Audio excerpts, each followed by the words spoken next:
Welcome to the course on Introduction to Economics. My name is Pawan Kumar Chandrapa. So, in the entire series of videos, we're going to talk about the meaning and origin of economics, what is microeconomics, so what are the market structures that we can see in microeconomics, and we will discuss the command economy and free market economy, the components of national income, the key economic indicators. We'll have a look at the key statistics about the economic indicators, and we will discuss the circular flow of income, and also we'll talk about the difference between microeconomics and microeconomics. So let's begin our journey with the first concept. What is the meaning of economics? The term economics is derived from two Greek words: eco, that means home; nomos, that means accounts.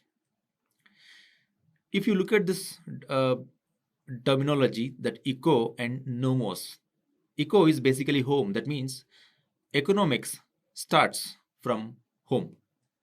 Every time we talk about economics, that actually starts with household. How an household makes the best use of income to ensure the expenditures are maintained, the expenditures are met. That is economics. So accounts is nothing but keeping a track of the income and expenses. So what we need to understand here, the economics begins with household. It further extends to the firm, to the business. It talks about how production has to happen, how distribution has to happen, consumption, the transfer of wealth. So how it has to happen in business. Further, it continues and it extends to a country. We talk about a country, economy of a country at large. So what are we going to discuss at large in a nation's level? So we talk about nation's income, nation's expenditure, right? So those things will fall into the picture. That's economics at nation's level. At broader sense, economics is the study of scarcity. That's very important. We need to understand it's all about scarcity. It talks about scarcity. So what is scarcity? That means the resources are limited. The resources are not ample. The resources are limited. So how these scarce resources are utilized to fulfill the needs and wants. So what are the needs? Needs for an individual, probably it is food, clothing, shelter, social security, right? So these are the basic needs of a human being. So how these needs are met? Using the scarce resources and also the wants. So what are the wants for an individual? It may be constructing a house or buying a car, buying a flat, buying a property, right? So that may be the want. The needs and wants. So the needs and wants are unlimited.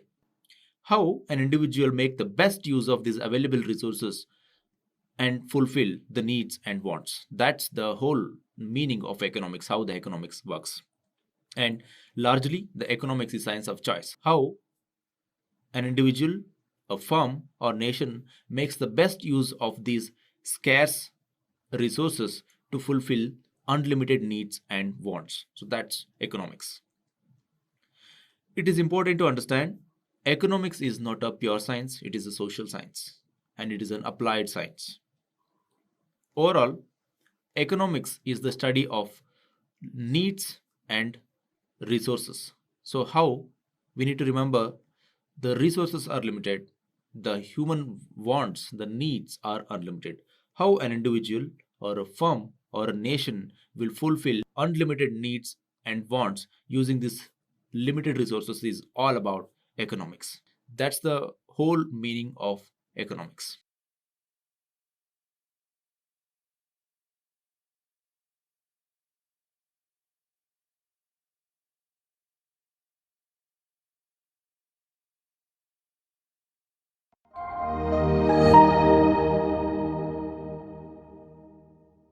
So, what is the origin of economics? How economics started? The roots of economics can be found in Bronze Age. So, the Bronze Age is between 4000 to 2500 years BC, before Christ. That's when the roots of economics is found. The first methodical study of how economies work was first carried out by the French physiocrats Quesnay and Mirbau. These two physiocrats talked about how economics work at large scale. So basically, they talked about something called mercantilism. So, what is mercantilism?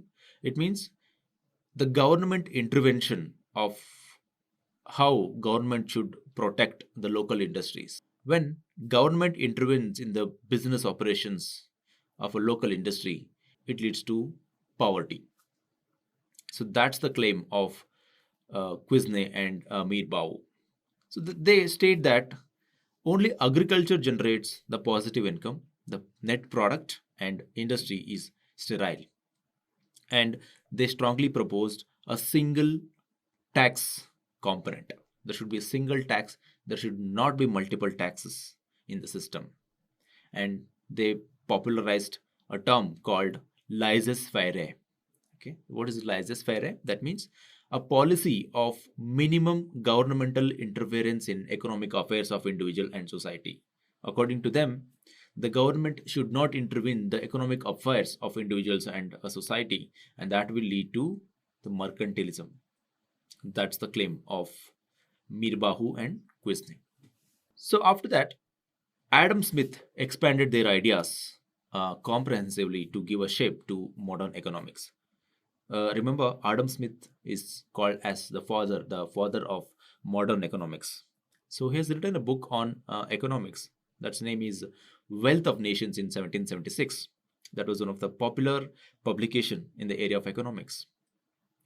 Though Adam Smith popularized the ideas of Quesnay and Mirbau, Adam Smith was so popular because one reason he talked about how individuals act in their best interest. So always individuals act in their best interest, best personal interest, and if guided properly, social and economic stability can be achieved, prosperity can be granted to all. That's the strong proposition of Adam Smith.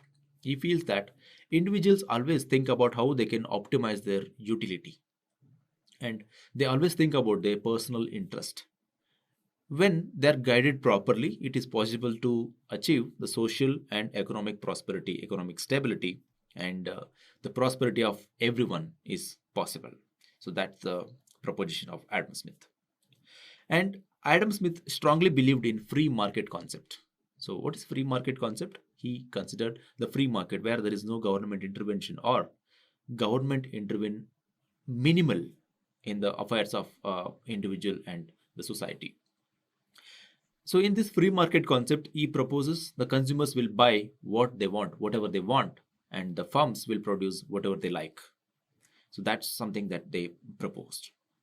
In reality, it may not be possible, right? So the governments cannot allow the private people to go and produce whatever they want, whatever they like. For example, they may go and produce something that is harmful to the society. For example, they may go and produce a bomb. They may go and produce a nuclear weapon which is harmful to the society. So in a real world, it may not be possible to think about that, but this is something Adam Smith strongly considered. Like consumers should be allowed to buy whatever they want, and the producers should be allowed to produce whatever they like, and there should be no government intervention. Popularized a concept laissez-faire, right? Laissez-faire, government intervention, minimal government intervention in the business affairs.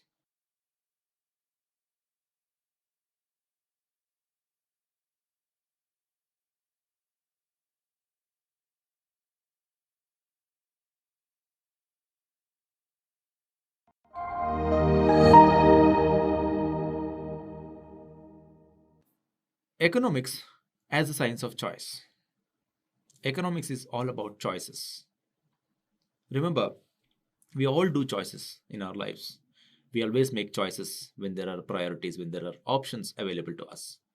For example, there are two types of choices we can see in our lives. Choice category 1, where the choices with less or insignificant cost impact. By taking these choices, there will be no cost impact or insignificant cost impact that you can see in real time. For example, going to a movie once in a year. So once in a year, spending 500 rupees to go for a movie once in a year. This may not bring a significant cost impact to one's uh, economic life, economic wealth, but it has a very or insignificant impact on individuals' wealth. So that's called choice with insignificant cost impact. Giving a ride to a friend. So by giving a ride to a friend, an individual may not lose much, right? Anyway, is going to office or anyway is going to a college. Just by giving a ride to the friend, he may not lose much, and there will be insignificant cost impact. Going to a dinner, right? So going to a dinner may not cost much, right? So it may cost a very minimal amount, and that will not drastically change the economic position of an individual. Traveling by bus or train, right? So by there will be very minimal difference between traveling by train or bus. So by saving that amount, there will be no significant prosperity that can be achieved for an individual. So that's called a choice with insignificant cost impact. There is another choice, the category buying a new car, buying a used car. You see, there will be significant impact on the money that you spend on buying a new car and buying a used car. For example, if you want to buy a new car, you may have to spend 20 lakhs. If you want to buy a used car, you can do it just by 8 or 9 lakhs. So there will be a significant cost impact that will have on your financials.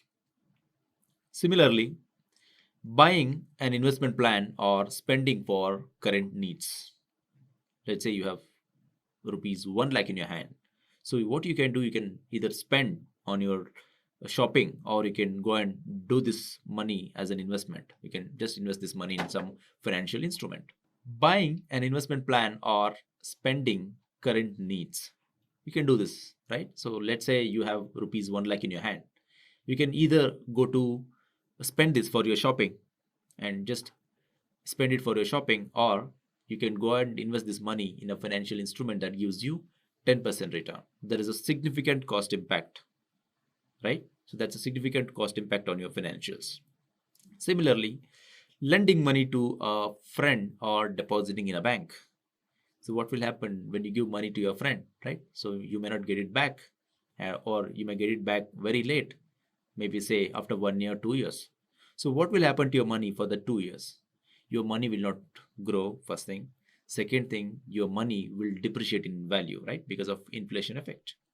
We all know that every year the value of rupee depreciates and not appreciates. Consider now the inflation rate is 7%.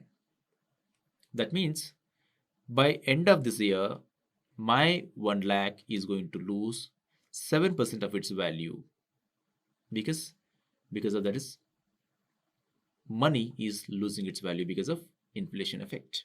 So if you give it to a friend, what will happen? He'll return your money after 2 years, and he'll just give 1 lakh that he has received from you. So what has actually happened in reality?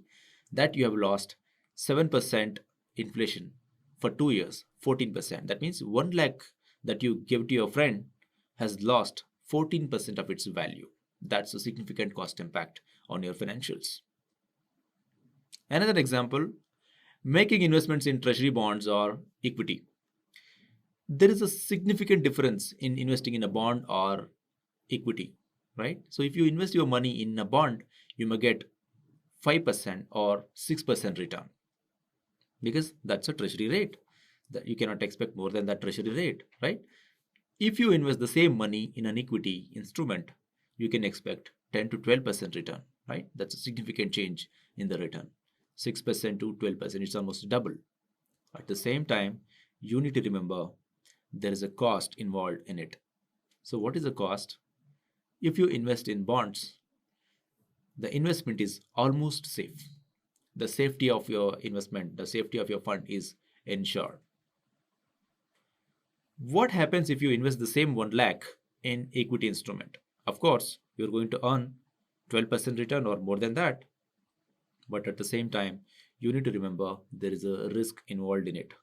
You may lose your money because it's invested in the share.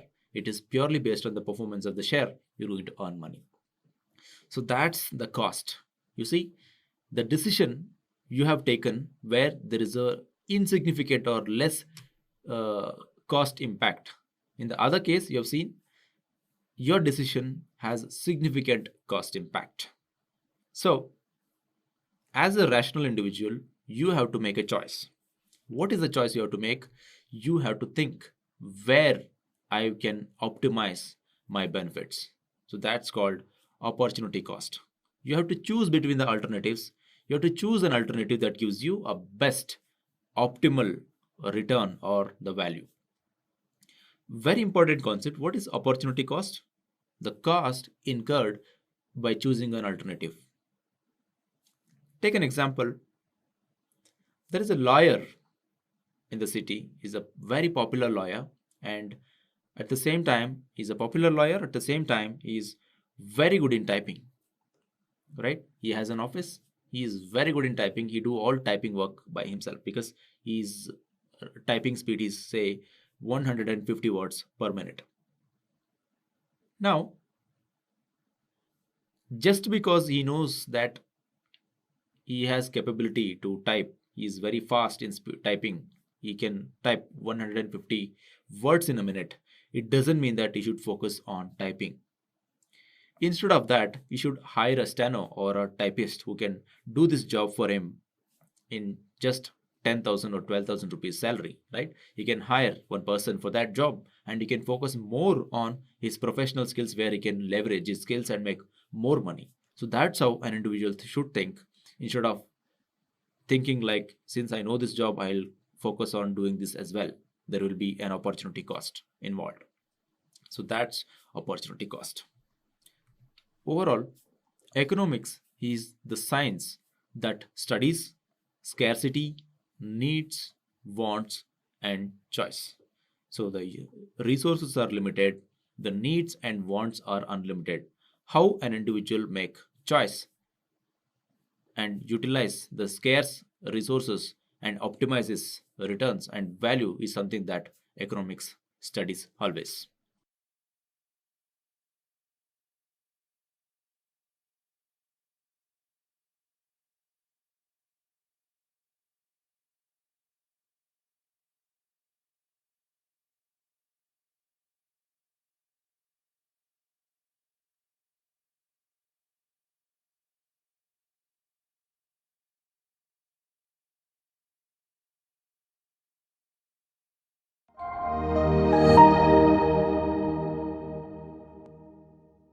Now let's talk about the market structures. So what are the market structures we can see in a real world, right?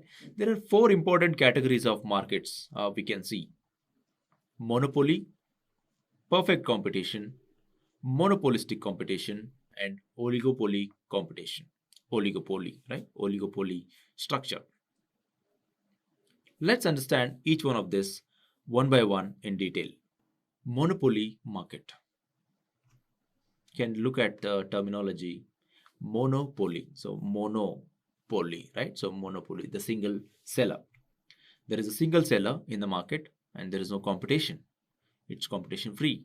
And here in this situation, the consumers has no choice because there is only one seller. So whatever the product or service produced by that particular seller is something that is available in the market and consumer has to use it, right? And in this case, the firms are price makers because there is no competition, there is only one seller, and whatever the product or service they are offering in the market is the final, and the price they determine is something that is final. In monopoly market, the size of the firm will be larger because the larger firms will have monopoly power, right? And the offerings here are unique. The market, nobody is able to produce this product, that's why they're actually enjoying monopoly. And here the profits will be substantially higher, right? It will not be reasonable, it will be substantially higher, and profit is higher. Since the firms are earning higher profits, there is a lot of scope for firms to conduct a lot of research and development activities and invent or develop new products and services in the market, because they can spend money on research and development.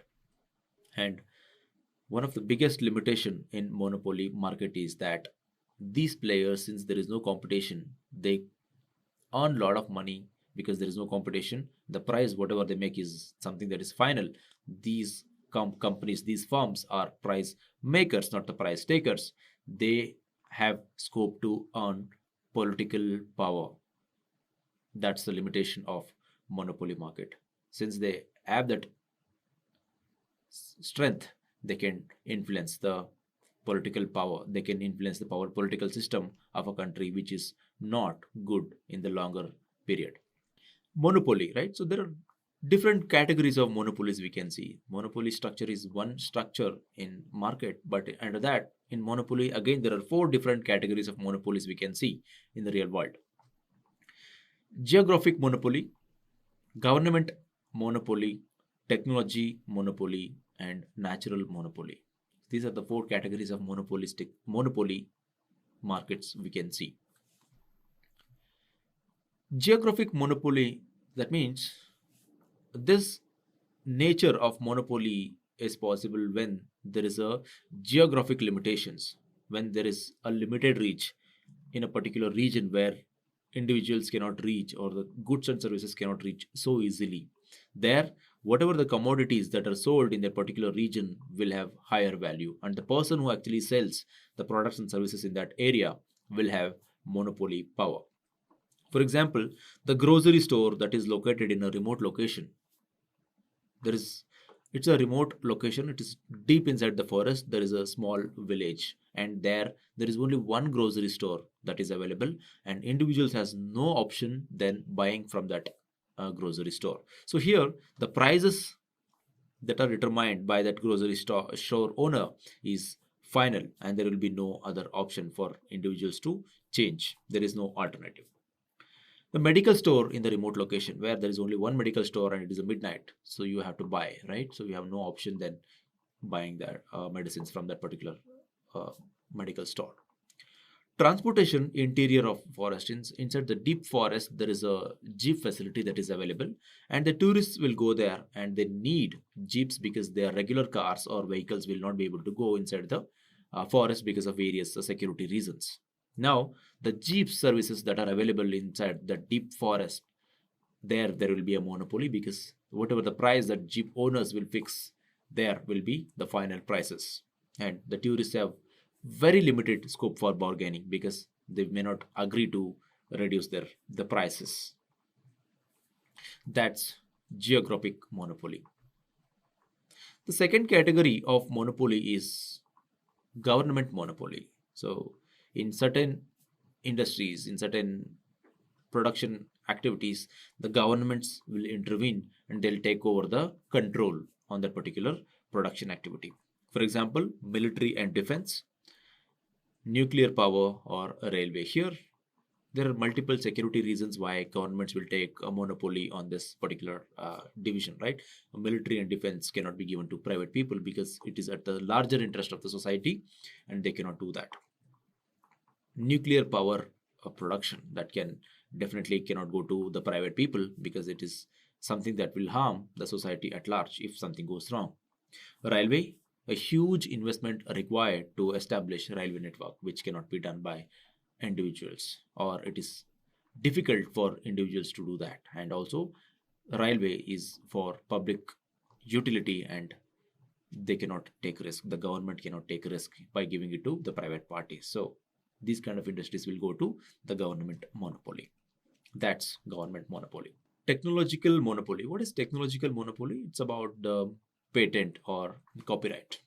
So patent, for example, you can take drug manufacturing companies, like some companies will have a patent on cancer medicine, right? So such a very serious disease on that, rarely drug companies will own that rights. For example, one company that have uh, you know patent on drug the cancer medicine, and they'll enjoy that patent rights for a certain period. For example, it may be for 20 years, right? So for 20 years, they'll have a patent. And for 20 years, nobody else can produce that particular drug. Nobody else can copy that drug, right? Same way, the copyrights. So copyright, something on publications, the books, right? So the person who has the copyright can enjoy this right for 60 years. For 60 years, nobody can copy that content. And after 60 years, that material, that content will go to the public domain. Same way, patent. So in patent also, after 20 years, that medicine, the patent of that medicine will become invalid and that medicine will go to the public domain. That's patent. That's called technological monopoly. The fourth one is the natural monopoly. Natural monopoly is nothing but um, it is created naturally. Naturally, it is not going to permit individuals to do that. For example, electricity, right? So production of electricity requires a huge initial investment that individuals cannot do, or they can do with very difficult environment. So it actually takes a lot of investment, but to recover this investment, it takes a lot of time. Sometimes it may be few years or decades to recover that money. So generally these kind of things will go for natural monopoly. Gas supply, gas pipeline. So that's another example of natural monopoly. So in perfect competition, as the name indicates, there will be large number of buyers and sellers. So in monopoly, there was only single seller, right? So one person, one company is selling the products and services. Here, there are multiple companies selling uh, products and services. So the large number of buyers and sellers. And here the firm size not necessarily big as it is the case in monopoly. Here the firms may be small also, right? And the products produced in perfect competition environment is homogeneous in nature. For example, a similar products are manufactured and sold in the market. Here, since the competition is tough, the firms have limited power or no power to fix the price, because they need to look at the demand and supply factors in the market, because there are similar products available with another firm. So the company need to be very careful while fixing the prices, because if they fix higher prices, they may not be able to sell the products and services in the market. So the firms are price takers, not the price makers. The main motive in perfect competition is to maximize the profits. That's a ultimate goal of companies in perfect competition, because there are multiple sellers and multiple buyers. And here the entry and exits are free. So the firms are free to enter the market and they're free to exit whenever they wish to. Here, the price is determined by the demand and supply factors. So the demand and supply factor, the demand and supply intersection is the price for a product or service. Here, there will be less scope for customer exploitation, because if the customer feels that he or she is exploited by a firm by selling a product or service, they can shift anytime to new product or service. So companies will not adventure that, because they don't want to lose consumers or customers in this case. And here, high quality products will be sold in the market for lower prices. Sure, because of the competition, the tough competition, the fierce competition in the market. So they cannot sell a low quality product for higher prices. So they always look for higher quality products with lower prices. And here the companies will do promotion advertisements, because this is something very important for companies to promote their products or services. When they do not do promotion or advertisement, they may not be able to achieve the market share. They may not be able to sell the product efficiently in the market. That's not possible. If we look at the examples for perfect competition, it is mostly the farmers market, where farmers are producing similar products. For example, vegetables are same. The tomato, onion grows, right? These are all the same. The paddy is same. Wheat is same. There is no difference. There is no substantial difference. The vegetables are same. The tomato produced in region A, region B, region C, and region D, mostly the same, right? Only the quality would differ based on the way they produce. So that's a very big market where the perfect competition can be seen. Emergent technologies, right? So what is emergent technologies? Where the electronics are produced, right? For example, the laptops, the mobile phones are produced. Where if you take an example of a laptop, right? So the hard disk, memory cards, right? The pen drives, right? Here the technology is the same. The technology is the same. Similar products, right? So when the spares are manufactured, companies cannot adventure to fix the higher prices, because the moment the firms fix higher prices, the manufacturer, the buyer of these spares may shift to other manufacturer. So there is a risk of losing customers. So they cannot take the risk. Search engine market, for example, Google, Bing, right? So these kind of search engines are look very similar, right? So they cannot risk by changing the price for giving that search engines. In fact, the search engines are right now free in most of the cases, but they cannot risk themselves to adventure into fixing higher prices for their byproducts in search engine market. Discount brands, discount brands also have this kind of perfect competition. The third structure in markets is monopolistic structure. This actually comes in between perfect competition and also the monopoly. So here what happens, this is more relevant to the practical world. So you can see these kind of companies more in the practical world. That means the more number of buyers and sellers, and the products are differentiated. In fact, the firms are known for their product differentiation because they have a unique offering in the market, and they are known for this unique offering that nobody else can produce in the market, right? And due to this reason, they are the price makers. They can decide what price to be quoted for a particular product or service because of this particular advantage. And also they charge marginally higher prices due to the goodwill, power, and the brand perception they carry in the market, right? And here in monopolistic market, there is a scope for misleading information to attract consumers. Companies may have a similar offering, but just to differentiate in the market, they may give the misleading information or false promises in the market to grab the market share. So that is something unethical. And here the companies are known for their unique strengths. For example, McDonald is known for its franchising model, right? And also for the consistency and innovation in the market. Similarly, Pizza Hut is known for the distinct taste, and also it's considered as the family food. Many times the households, right? Those are working professionals, they order food from Pizza Hut because they do not have time to cook, or they do not have interest to cook. So they can order this food to the location wherever they are, and they can have this food, and that's why it's called as family food. Domino's, so Domino's, high quality food for customer value. And CCD, Cafe Coffee Day, and this is best known for its chain of you know restaurants. It's because they give time, they give internet, they give space for meeting with coffee, right? That's something very unique in the market, and that's why it is successful model in the market. So that's monopolistic structure. The fourth category of market is oligopoly structure. Oligopoly structure, there are few firms, right? There are few firms.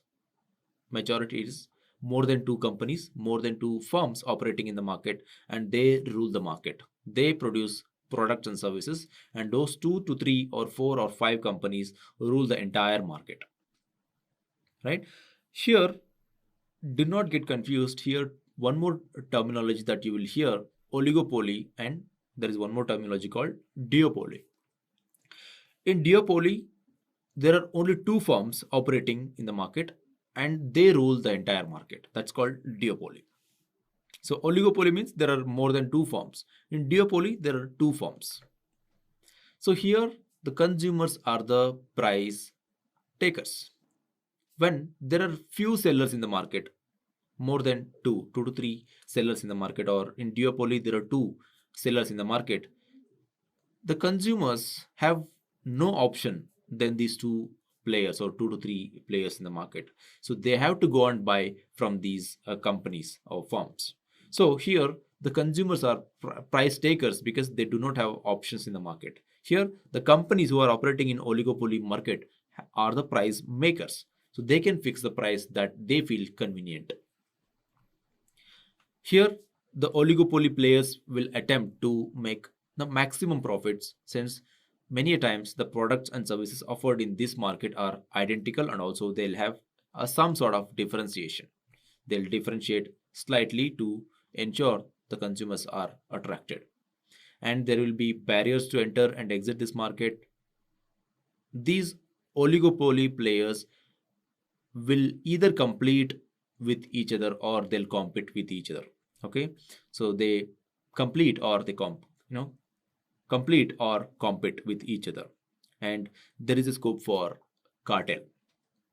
Cartel in the sense, few firms capture the entire market and they rule the market and they fix the price that they want and they sell something that they feel good, and that's called cartel, and cartel is illegal, right? And many countries have regulations to control this cartel, creation of cartels.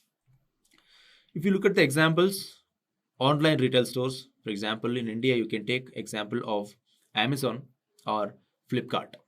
You can see these two online retail stores are ruling the entire online retail market. Though there are multiple other players, they are insignificant, right? Their market share is insignificant. Amazon has a majority market share, right?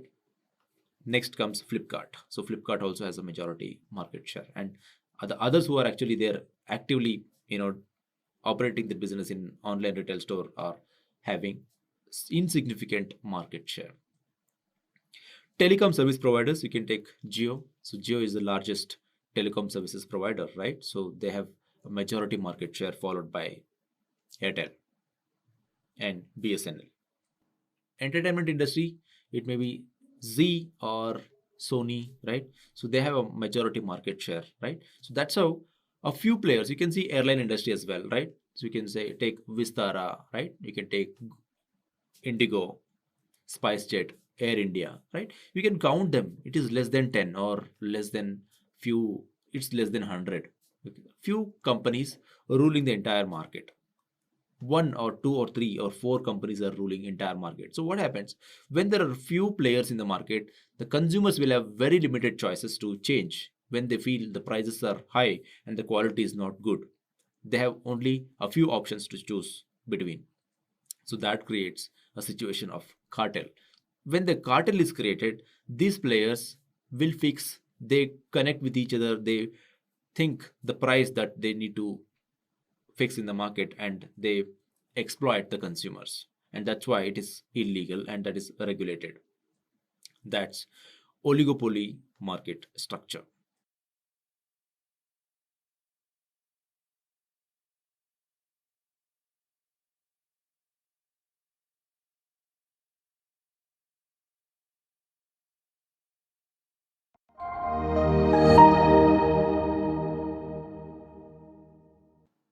Having understood the market structures, now it's time to understand what is command economy and free market economy.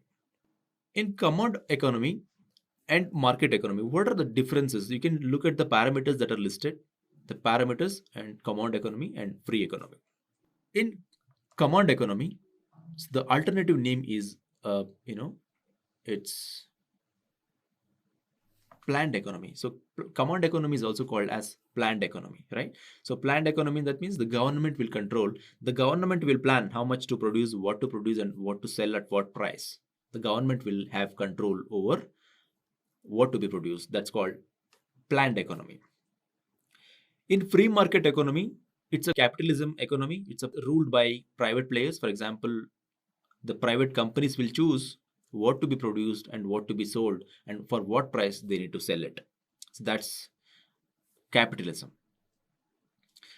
Right to produce. So the decisions are made by the government. This is in command economy. In command economy, the government will decide what to produce, and in free market economy, all the productions handled by the private people. Ownership. in command economy is by government. So government will have ownership on this market, right? The government will decide what to produce and they'll have ownership on the factors of production. In free market, the ownership is in the hands of private sector. So the private people will decide what how the factors of production should be utilized. The price determination, governments will have full control over the prices. So what is the price to be fixed? And the governments will fix these prices based on what is socially good, right? They'll think about the society at large and then they'll fix the prices. But in case of free economy, the prices are largely determined by the demand and supply factor. Remember, the intersection of demand and supply is the price. So that's how the prices are determined in free economy.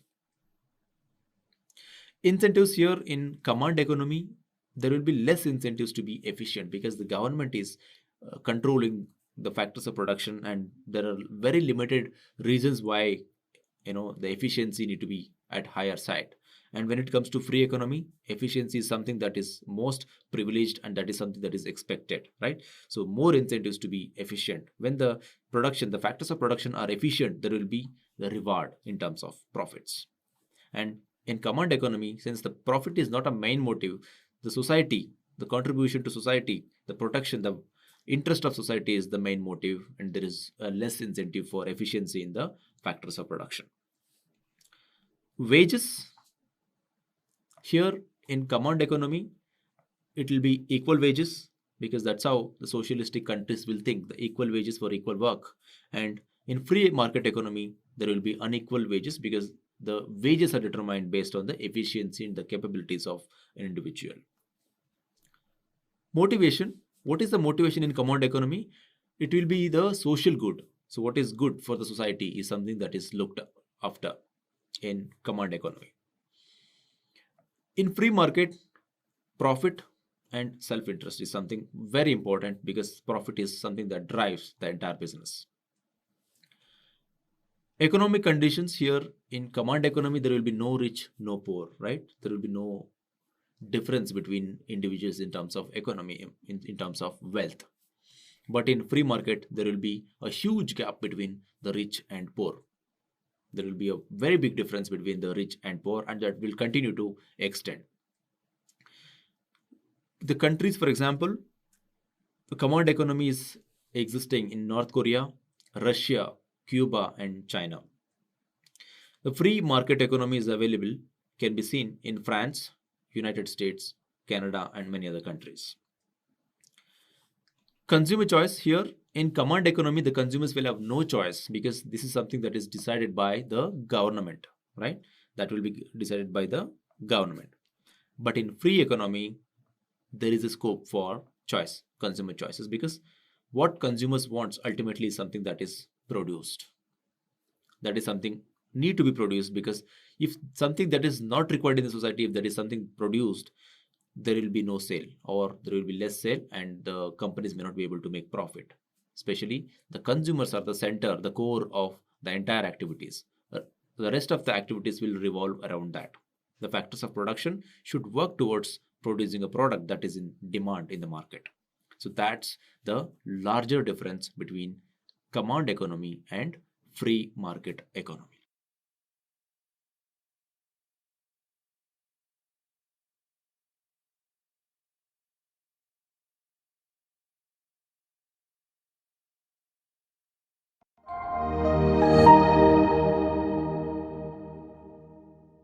Now let's look at the branches of economics.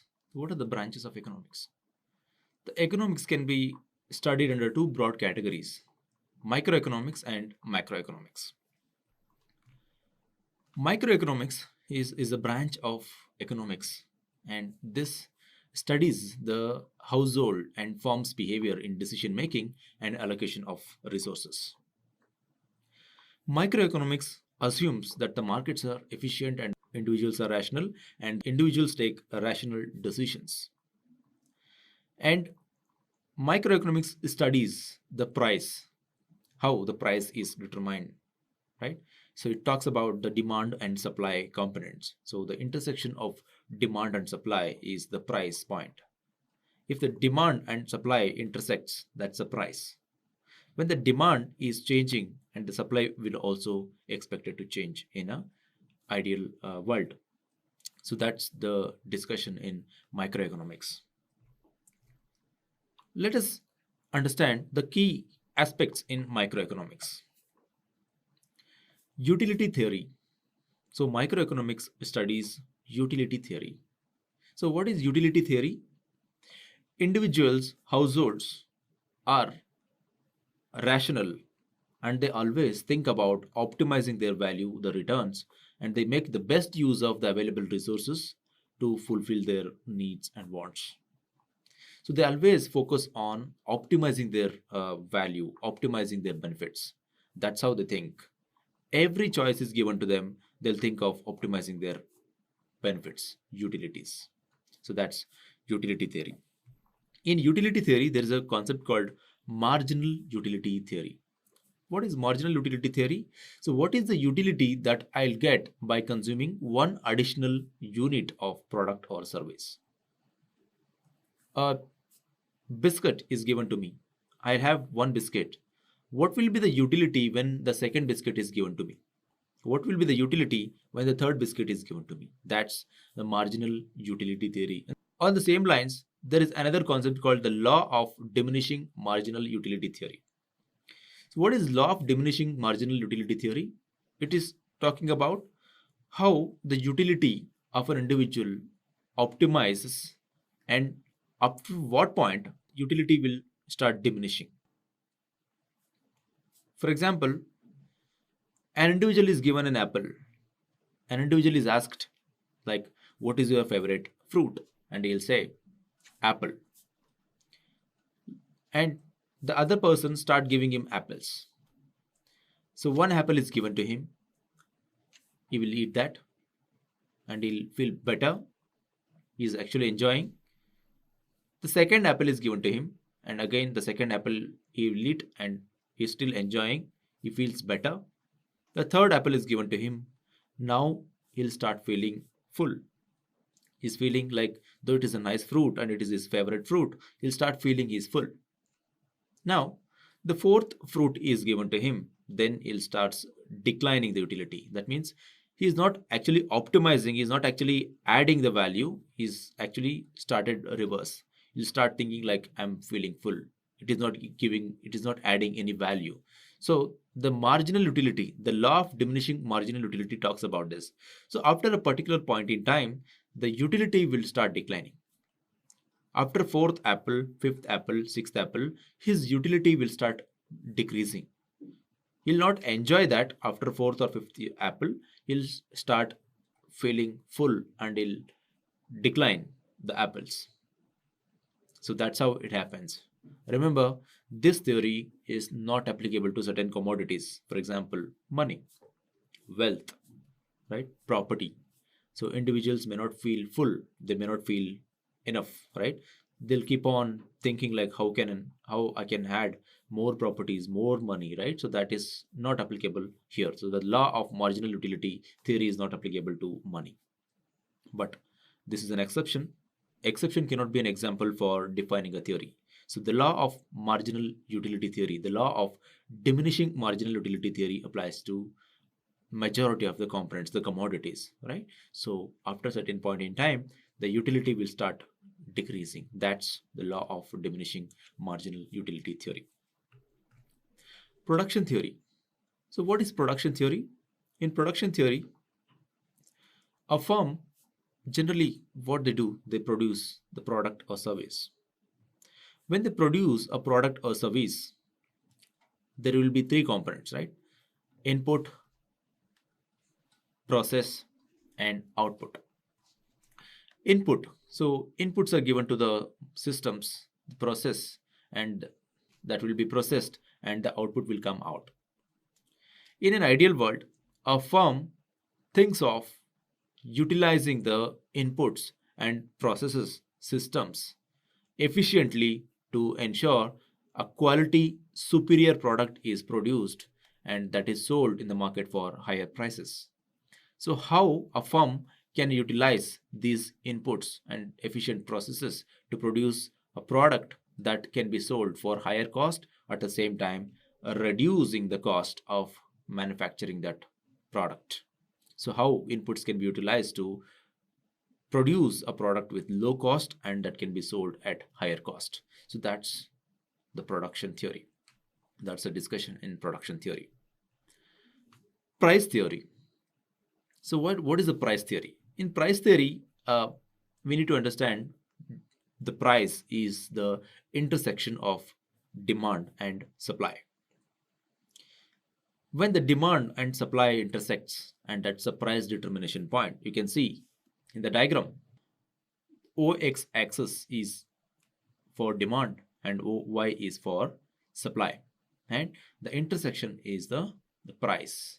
And this is the price point. And this is how the price is determined. Now, when there is a change in the level of demand, right? So the demand will increase to another level and the supply will remain the same. There will be no change in the supply. What is expected in the economy? It is expected that the price will go up because the supply is not increased as the demand is increased. The supply remains the same, but the demand, the quantity demanded increases, right? That will push the price up. That's the normal expected behavior in the market. Think about the other scenario. Consider there is no change in the level of demand. Let us say there are 100 products demanded in the market and there is no change in the demand. Now, the other side, the firms started producing more than 100 units, 100 products. What will happen? The price will come down because the supply is more, the demand is less. So 100 products are expected in the market, 100 products are required in the market, but the supply is 150 products. So now, since the supply is more than the demand, the price is expected to go down. So that's the price theory. Elasticity of demand. So what is elasticity of demand? How the price will change to the changes in the level of output in the economy, the changes in the level of demand and supply. So that's the elasticity of demand. In elasticity of demand, we have two classifications. One, the law of demand, the law of supply. So what is law of demand? The law of demand talks about how the price will change when there is a change in the level of production, right? When the demand is more, the production is less, the price will go up. When the production is more, the demand is less, the price will come down. When the demand is less, the supply is more, that means the price will come down. That's how economy works. So that's law of demand. What is law of supply? Law of supply talks about how there will be change in the level of prices when there is a change in the level of supply. Consider the price of a particular product increases in the market. What will happen? When the price of a particular product increases in the market, that will be a motivation for manufacturers to produce more. When they start producing more and supplying more in the market, automatically, naturally, the price will come down. And that's a cycle. When there was a motivation to supply more, they produce it more and they'll supply more. And that will push the prices down. So that's law of supply.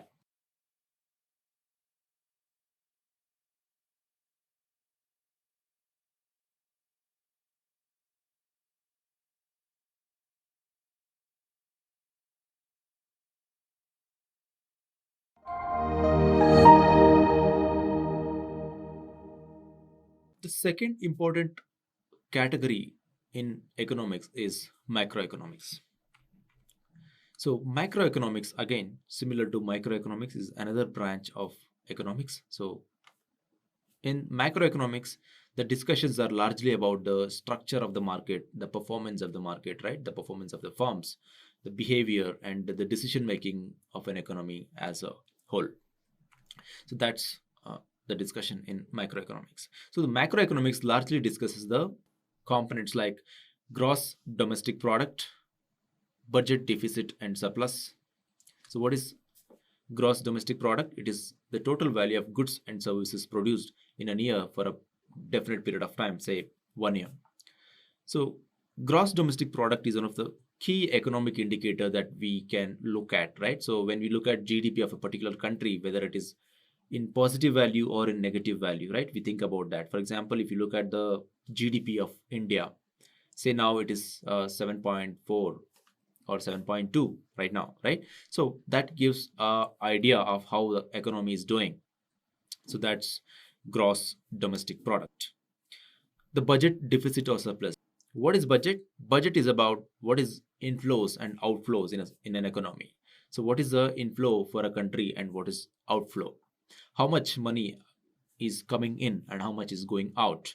So whether my spendings are more than my income, right? That gives a deficit budget. When my spending is less than my saving, less than my income, that gives me surplus budget. Whether it is for an individual or for a country, it's the same. So this microeconomics discuss about budget deficit or surplus. Macroeconomics also discusses about the inflation and deflation situation. So what is inflation? Inflation is the situation in which the value of money is changing. For example, the cost of living is increasing and that is changing the value of money. And that's inflation. And also the deflation. So deflation means the value of money is influenced in the society, in the economy. So influence, for example, inflation is say 5%. That is considered largely is a good inflation rate that will not lead to serious problems. For example, the inflation rate is say 10% in an economy. So what does that really indicate? A 10% inflation in an economy, that may indicate that there's a higher cost of living. The standard of living is higher. That means the value of a rupee, the value of dollar depreciating. That means, for example, I have 1 lakh in my hand and that I have kept in my treasury safely, right? So that 1 lakh will lose 10% of its value because the inflation rate is 10%. If you take out that money after 1 year, the value of that 1 lakh will be minus 10%.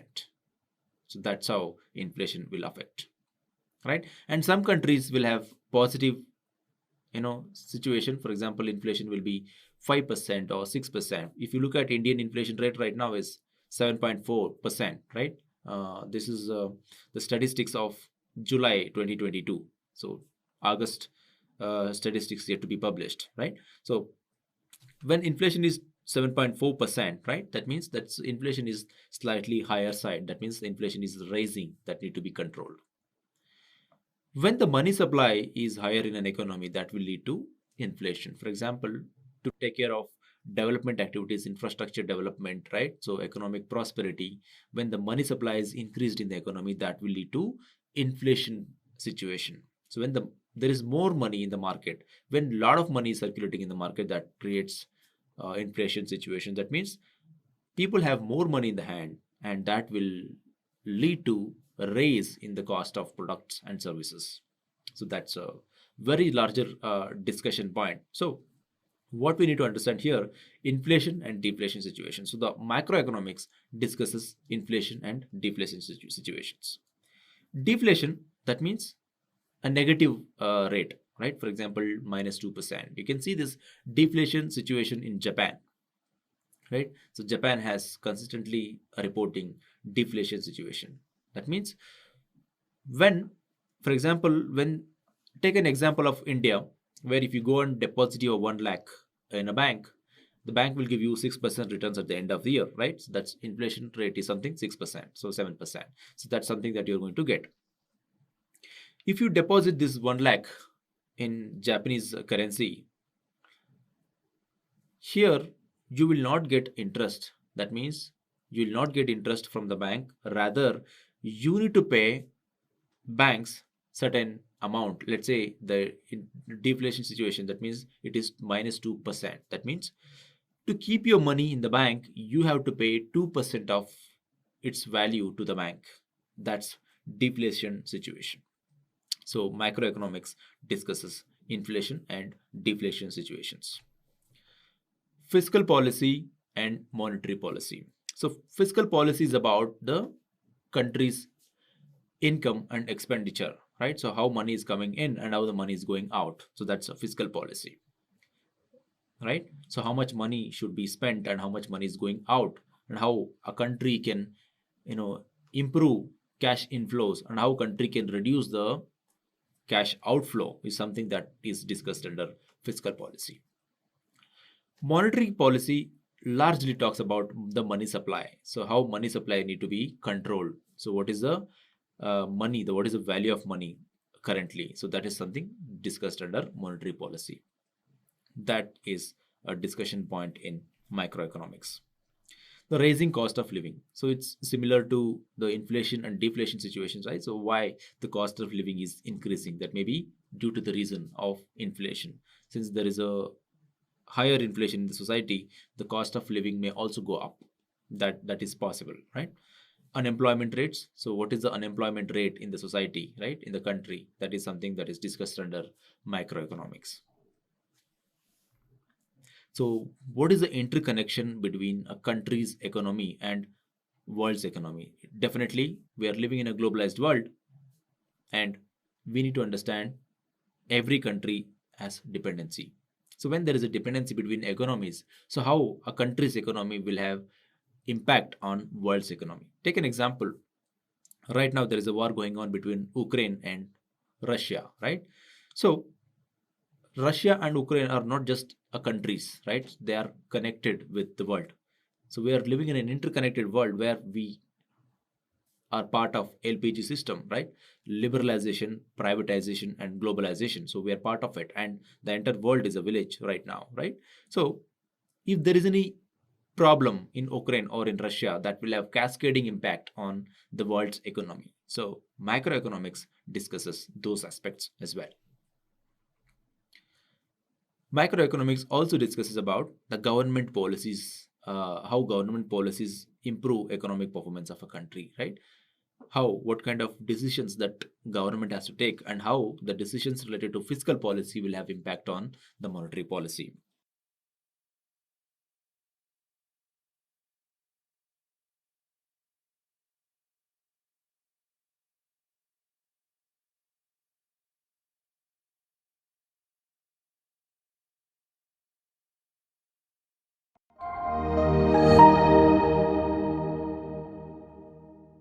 Now, we will look at the differences between microeconomics and macroeconomics. We have seen the microeconomics and macroeconomics separately. Now it's time to see what are the differentiation that you can see between microeconomics and macroeconomics.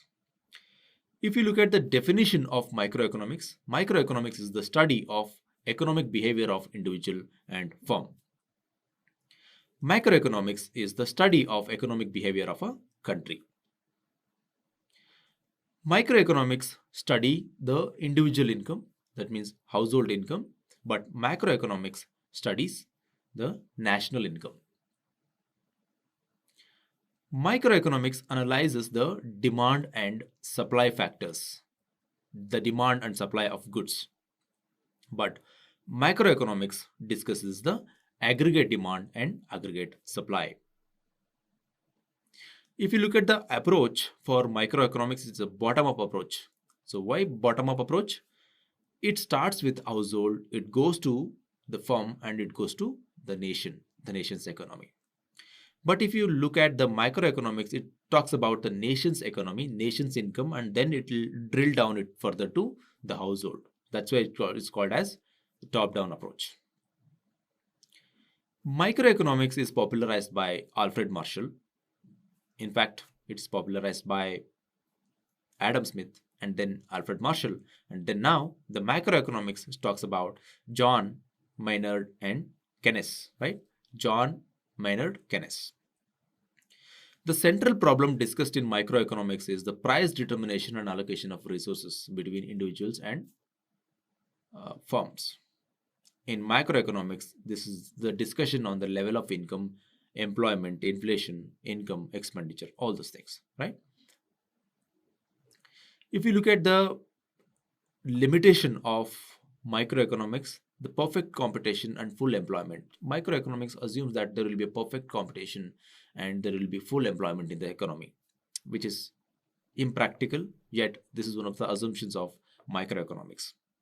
If you look at the microeconomics, the assumption is that excessive generalization. So it talks about inflation, it talks about GDP, it talks about industrial production, it talks about various microeconomic factors which gives excessive generalization, and that doesn't give a precise understanding of how economy is doing. If you look at the example for microeconomics, the consumer choices and preferences are a few things that are very predominantly discussed in microeconomics. And in macroeconomics, interest rates, GDP, inflation rates, these are the discussion topics. That's a larger difference between microeconomics and macroeconomics. So that brings us to the end of this discussion, and here is what we have discussed so far. The term economics comes from two Greek words, eco meaning home, nomos meaning accounts. So the economics starts with household. Laissez-faire, a policy of minimum governmental interference in the economic affairs of individual and society. Opportunity cost, we have talked about opportunity cost. So what is opportunity cost? The loss of other alternative when alternative is chosen. And we have also discussed about what Adam Smith believes in economics, right? So he spoke about individuals act in their best personal interest, and if guided properly, social economic stability can be achieved, prosperity can be granted to all, and he is considered as the father of economics. We have also seen the differences between macroeconomics and microeconomics, and we have seen microeconomics and macroeconomics are the branches of economics. And we have discussed the price is the intersection of demand and supply. We have also discussed the market structure, right? We have discussed monopoly, perfect competition, monopolistic competition, and also oligopoly. And we have discussed the command economy and free economy. So how these two economies are different. And finally, we discussed the components of national income, that's gross domestic product, gross national product, net domestic product, net national product, per capita income, and disposable income. So that brings us to the end of this discussion on Introduction to Economics. I hope you enjoyed these videos. Thanks for watching.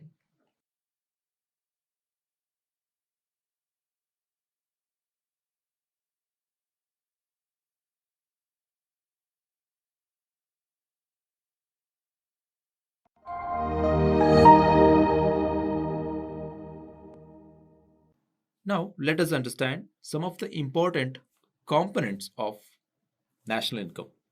So, a country will have income, right? So, when we talk about income, there will be different categories of income that every country will have. Gross domestic product, gross national product, net domestic product, net national product, per capita income, and disposable income.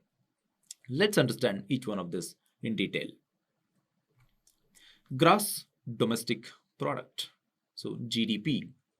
This is one of the most important economic indicator we can see in the real world. So every country reports GDP, right? So this is the level of GDP. GDP is 5%, 6%, 10%, and some countries report negative GDP of 18%, 15%. So what is this all about? Basically, gross domestic product is the total value of goods and services produced by a country in a specified period, right? That's GDP. When the GDP goes up or goes down, that will be an indication of something. For example, when the GDP goes up, that means there will be higher level of employments, right? There will be higher level of standard of living, right? And that gives higher GDP. When the GDP shrinks, for example, if you look at the COVID time, right, where most of the countries' GDPs have crashed, right? It has gone down. Even India's GDP has gone down, right? What was the indication of that shrinking GDP? When the GDP was shrinking, that means there will be low level of production activities, production and distribution, and that leads to the shrinking economies. That would lead to loss of jobs, right? Loss of job or pay cut, right? We have experienced this in the corporate world. So we have experienced pay cuts. So what was the reason? The GDP was shrinking. The product factors of production were not utilized at efficient level or the optimal levels. So that's a shrinking GDP, the indication of shrinking GDP. Sometimes when the GDP shrinks for 2 quarters in a row, that is considered as the recession. That's called as recession. Right? And also pay cuts and employment losses will be very much part of this recession. This GDP calculation can be done in multiple ways. Okay, there are three different methods that are used for the calculation of GDP: output method, expenditure method, and income method. These are the three important methods that are available. But most of the time, expenditure method is used for the calculation of GDP. Expenditure approach. So, what is expenditure approach? The idea behind expenditure approach is that the entire output that is produced in the economy will be consumed by three categories of population. One, households, firms, and governments, right? So these are the three categories who will consume this entire output of the country. So to calculate GDP, we need to add the expenditures made by these three groups, right? By adding these expenditures of three groups, we can calculate GDP. So GDP is equal to the consumption, investment, government spending plus net export. So that's how GDP is calculated. A couple of limitations to GDP, right? So though it looks very good for outside view, there are a couple of limitations in GDP. What is the problem with GDP? GDP do not consider the hidden economy. For example, the black money circulations, right? The Hawala transactions will not come into the radar of GDP because these are skipped easily. So this will not be part of GDP. GDP will not consider the income that is flowing, the money that is flowing through the Hawala transactions or black money circulations. Majority of the times, the money that is circulated in the black market, right, the Hawala market or black money market will be a huge value, right? This money is not taken into consideration while calculating GDP. Income inequality. So income inequality. GDP do not consider how much is the money that belongs to each individual in a GDP. That just talks about the total value of goods and services produced in a particular period, that is say 1 year. And it will not consider how much is produced by each party separately, each individual separately. So that's another important limitation of GDP. The second category of national income is gross national product. So gross national product is another important economic indicator, another income source, income category in which the nation's economic output is measured. This is one of the important metric for the measuring the nation's economic output. Gross national product is nothing but this is the total value of all the finished goods and services produced by a country's citizen in a given financial year, regardless of their location. Remember, in GDP, we have taken the total value of goods and services produced in a country for a specified period of time. Only the citizen's income is taken into account. Here, the total value of all finished goods and services produced by a country's citizens in a given period of time, regardless of their location. Not necessarily these products and services should be produced within the country. Even outside the country also, the goods and services must have been produced and consumed. So that also will be taken into account. But one of the important things is like it considers the investments made by business and residents of country living in both inside and outside the country. But the incomes earned by foreign professionals are not taken into account. Only the final goods and services considered in this calculation of gross national product and the intermediate goods that are produced will not be taken into consideration because it is creating double counting impact. So just to avoid that, intermediate goods are not taken into the account. The gross national product can be calculated using the equation consumption plus investment plus government expenditure plus net exports. That's gross national product. This also helps in finding solutions to the economic issues such as poverty and inflation. So economists prefer this GNP calculation because of this. So they can identify the level of poverty and inflation in the society. And it does not indicate whether an economy is actually growing or shrinking. That's why GNP is not preferred for this particular reason. The third income category is net domestic product, NDP. The net domestic product is the net value of all the goods and services produced within a country's geographic borders for a period. Here, the formula to calculate net domestic product is GDP minus depreciation. So depreciation is applied on the capital assets. So here subtracting the value of depreciation of capital assets of nation such as machineries, housing and vehicles from gross domestic product. When the gap between GDP and NDP is narrower, then it is believed to be good for an economy, right? When the gap between GDP and NDP broader, it indicates economic stagnation. And NDP measures the amount of resources a country uses to maintain its current economic production level during a specified period. Net national product. Though net national product is not very familiar, not very popular because it looked like another number after GDP, GNP and NDP. Net national product is the monetary value of finished goods and services produced by a country's citizens overseas domestically in a given period, right? So net national product is expressed in currency of the nation it represents. For example, if it is India, we use INR. If it is US, it is USD. So it is represented in the country's currency. And this NNP, right? So net national product is checked yearly basis, similar to GDP. This is also checked in yearly basis method.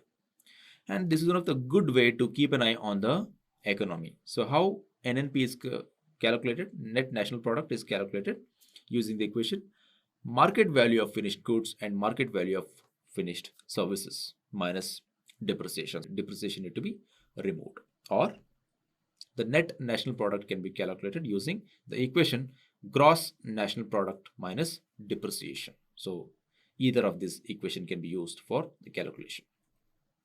And net national product is very useful for understanding the worth of a country. For example, how to understand a country's worth. For example, I want to invest in a particular country. Say, I want to invest in Russia, right? So whether Russia is a good country to invest in. By looking at net national product, I can say whether the country is worth investing or not. And whether we can also understand whether the economy is growing or shrinking in that particular country. That is called net national product. Per capita income.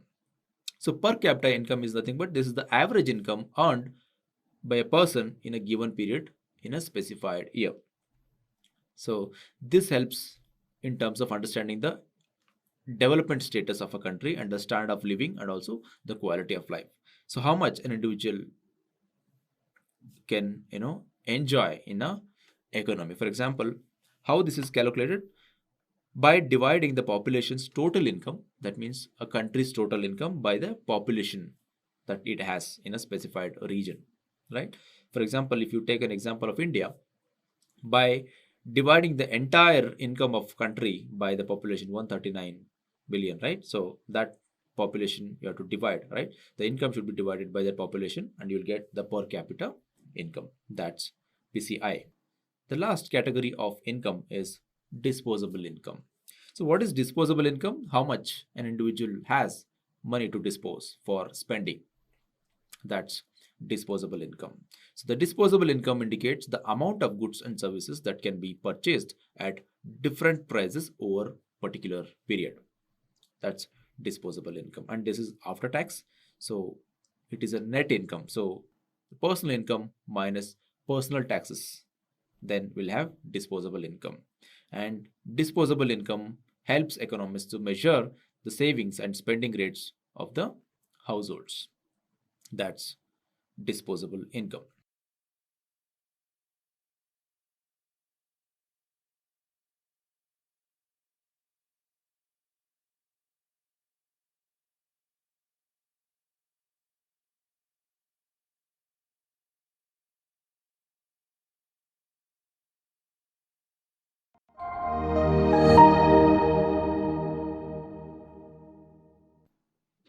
Now, let us understand the key economic indicators. So, when we talk about a country's economy, we need to understand some of the important economic indicators that will reflect the health of a country.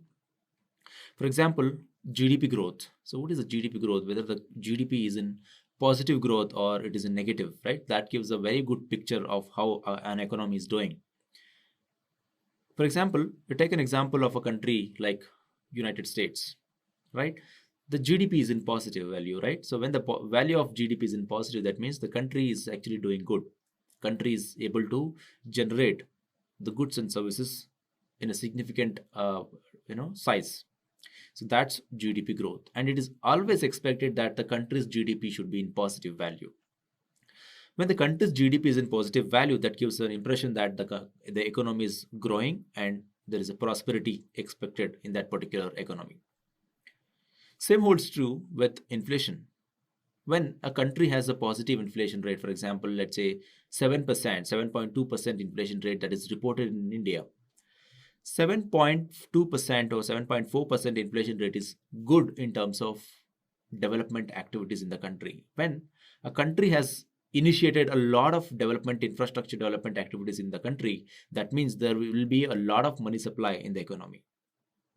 When there is a lot of money supply in the economy, it reflects in inflation. If it is coming down, coming below 5%, that means the money supply is reduced in the economy. When the money supply is reduced in the economy, that indicates that the factors of productions are not utilized effectively. So that's how inflation rate need to be seen. And when there are countries who is reporting negative inflation rates like Japan, right, that causes another problem. Like when the inflation rate is less than zero, that is called as deflation. So it is not an inflation, it is a deflation. If it is less than zero, it is a deflation. If it is more than zero, it is inflation. That's inflation, right? Foreign direct investment. Remember, there are two important terminologies that we hear very often. So, what is that? Foreign direct investment and foreign institutional investment. So, FDI and FII. So, what is the difference between foreign direct investment and foreign institutional investment? Consider an American individual, an American businessman who wants to invest in India, who wants to set up a manufacturing plant and they want to sell. Consider an American entrepreneur wants to set up automobile business in India. So he wants to set up manufacturing plant and he wants to sell cars in India. So that's called foreign direct investment. On the other hand, there is another concept, foreign institutional investment. An American entrepreneur who wants to invest in the company that is already established in India and listed in the stock exchange. For example, American entrepreneur wants to invest in Indian software company, say for example Infosys. Instead of setting up a company, they're directly investing in a company that is already operating in India. That's called foreign institutional investment. That's the difference between FDI and FII. Per capita income. So what is a per capita income in a country? So whether an individual is able to spend comfortably in a country, right? That gives a picture of per capita income. So what is the per capita income in a country? If the per capita income is higher in a country, that gives a very good picture of how strong the economy is, right? And that's a indication of a good economy. unemployment rates, whether the employment rate is reducing in a country or increasing in a country. For example, the inflation rate is shifting from 10% to 15%. That means that's a good sign. That means the country is able to generate more and more employment opportunities. On the other hand, if the employment rates reduced from 10% to 7%, that means it's not a good sign. The employments have been cut. The factors of production have been not utilized properly, or the factors of production are not taken into the optimum utilization. So that's a bad sign for a country, for an economy. That's unemployment rate.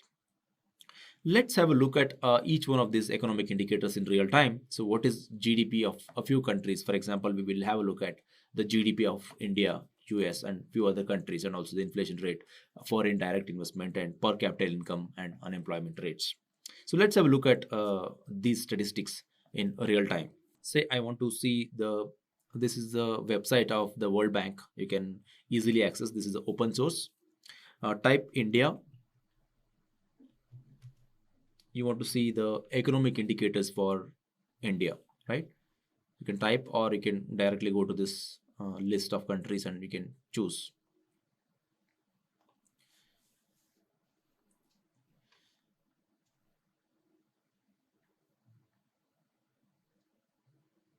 This is social. I'm not looking into social indicators. I'm looking at economic indicators, right? So economic indicators, so GDP, current US, right? So this is the value, and you don't look at this. You look at the GDP growth. You can look at this. India's GDP growth is 8.9%. That's substantial, right? So when the world economy is shrinking, Indian economy is doing excellent. And this is the number from 2021 and 2022 numbers you have to see. But this is the number that was achieved in the last year, 8.9% GDP, and unemployment rate was 6%, right? And the inflation rate was 5%. In 2021, the inflation rate was 5.1, and in 2022, it is 7.4. This is July 2022 statistics. So right now, it is 7.4. In July, it was 7.4, but in 2021, it was 5.1. That means the inflation rates have increased. The inflation has been increasing in India. That means the money supply is more in Indian economy. And if you look at the other parameters, you can see foreign direct investments is 2.4%.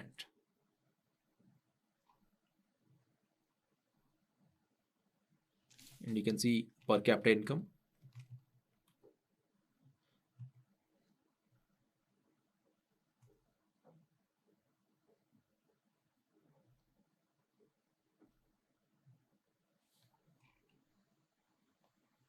So this is how we check. Let's check the economic indicators for United States.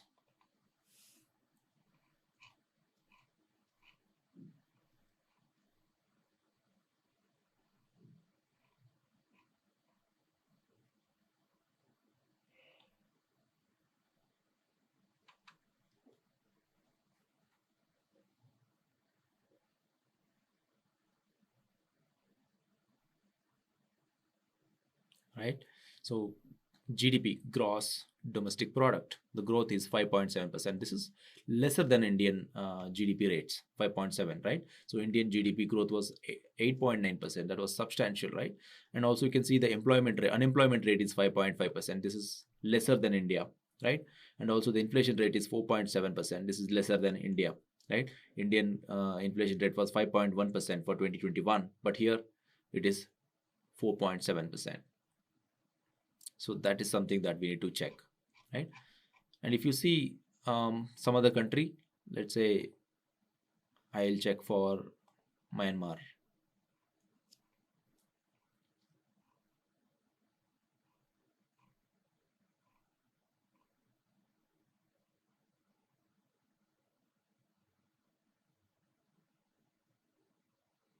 Yeah, the country that is suffering, right? So the economics, the economy of this particular country is not really good.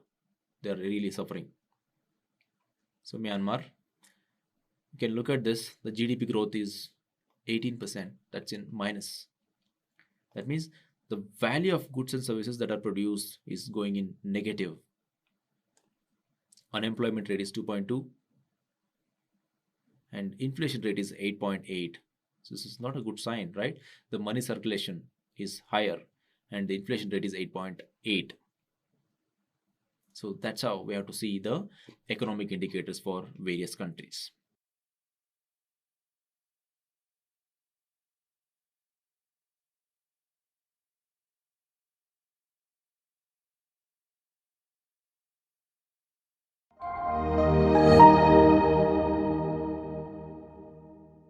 Now, let's understand the circular flow of income. So what is circular flow of income in an economy? Circular flow of income, this is a model that represents how income moves in the economy. Remember, there are two important components we have seen, right? So in an economy, you see a household, a firm, and the third component is a nation, right? Though there are few components, the circular flow of economy is a very complicated area to understand, because it is not as simple as this is the money is moving between the firm and individual and the nation. It is not as simple as that. There are multiple other areas that will have impact on this money circulation. So in an open economy, there are multiple components that sucks and pumps money into and from the system. So there are four important models we can see in circular flow of income: two-sector model, three-sector model, four-sector model, and five-sector model. Let's see each one of this, how they look like. There are four types. There are four types in circular flow of income. Remember, there are two major components: household and firm. So household in one area and firm is another area. So households work for firm and firms are involved in manufacturing a product or service. They're busy in that activity, and households working for firm. Now, when households work for a firm, the firm will give what? They'll give wages. That's an income for household. Now, what household will do? Household will spend this money to buy the products that are produced by a firm. So when they buy these products from the firm, what will happen? They need to spend, right? They need to spend. They need to pay this money to the firm. That's called expenditure. So they have received the income, that's wage. They have spent this money, that's expenditure. Now, household will pay what? Taxes to the government, isn't it? So we all pay taxes to the government. At the same time, the firms are also paying taxes, the business taxes to the government. Now, household and firm both are paying taxes to the government. So before paying this tax, this is called two-sector model. So in the two-sector model, household is working for a firm is giving wages, and household is spending that money to buy these products and services. That's called expenditure, that's called spending. This is two-sector model. In the third sector, in three-sector model, there are taxes that households are paying to the government and also the firms that are paying taxes to the government. Now, in return, what government is doing? The government is giving services. Services in the sense it is giving infrastructure to the firm to operate, right? They're creating the environment for business. And also, the government is giving the public services, the public utility services, the government is giving subsidies to household. Remember, the taxes that are paid by household and the firm, these are called leakages. Okay, so these are called leakages. And the public services and the infrastructure is called as inflow, right? That's called withdrawal. This is called three-sector model. Now, Households will not spend entire money to buy the goods and services from the firm. What they'll do, they'll retain some money and they'll buy goods from the foreign, from other country. They spend money to import certain goods and services, right? This is also called as leakage in the circular flow of income. Now, the firms are not producing and selling everything to the households in the country. They're also exporting certain goods and services to a foreign country. So that's generating them the positive money, right? That gives them cash inflow. Now, this is called four sector model. There is a fifth sector model. In that fifth sector model, the banks will come into picture. So why banks will come into picture? The households, they're not spending everything on purchasing goods and services from the firm. They're not spending everything on importing goods from the foreign country players, companies, right? They're also spending money. At the same time, they are making some savings. So these savings will go to the banks. When the savings will go to the banks will not keep this money with the bank. So what they'll do, they'll move this money to the firms for loan in the form of loans. So the savings will come to bank, and these savings will go to the firms in the form of investments. So these money will flows out and it will go to the firms. So this is called five sector model. So here you can see the arrows with the red text, right? That's called taxes, savings, and import. This is called as the leakages, or it is called as withdrawals. The arrows with green text indicates that's called injections. Okay, the injections into the system. That's called the money that is coming into the system. When the leakages or withdrawals are equal to the injections, this is called as equilibrium of circular flow of income, right? So circular flow of income is in equilibrium when the injection is equal to the leakages. So that is called circular flow of income.